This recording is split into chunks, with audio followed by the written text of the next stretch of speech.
दोन्ही पवारांच्या पुण्यामध्ये पिंपरी चिंचवडमध्ये एकत्र येण्यावरनं केवळ त्यांचा सहकारी पक्ष म्हणजे शिवसेना नाराज झालेली आहे असं चित्र नाही, तर राष्ट्रवादी काँग्रेसचे शरद पवारांच्या राष्ट्रवादीचे काही निष्ठावान कार्यकर्ते सुद्धा नाराज झाले। त्यातलंच एक सगळ्यात मोठं नाव होतं ते प्रशांत जगताप यांचं।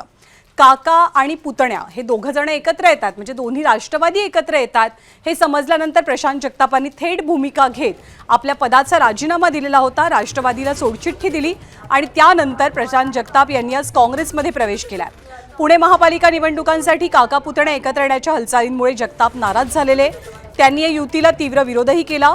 आता जगतापांनी काँग्रेसमध्ये प्रवेश केल्यानं पुण्यातली राजकीय समीकरणं बदलण्याची शक्यता असून काँग्रेस पक्षाला जिल्ह्यामध्ये बळ मिळू शकतं अशाही चर्चा रंगू लागल्यात। माझा काँग्रेसचा प्रवेश हा शिव शाहू फुले आंबेडकर विचारधारा आणि गांधी आणि नेहरू विचार पुढे नेण्याकरताचा हा प्रवेश आहे। याच्यामध्ये कुठेही माझे जुने पक्षप्रमुख यांच्यावर माझा कुठला वाद झाला आहे किंवा मी विरुद्ध पक्षप्रमुख जुने पक्षप्रमुख अशा प्रकारचा वाद बिलकुल रंगू नये। माझी लढाई आहे ते भाजपच्या विरोधात आहे, माझी लढाई ही संघाच्या विरोधात आहे, माझी लढाई जाती आणि धार्मिक आतंकवाद करणाऱ्यांच्या विरोधात आहे। एबीपी माझा, उघडा डोळे बघा नीट।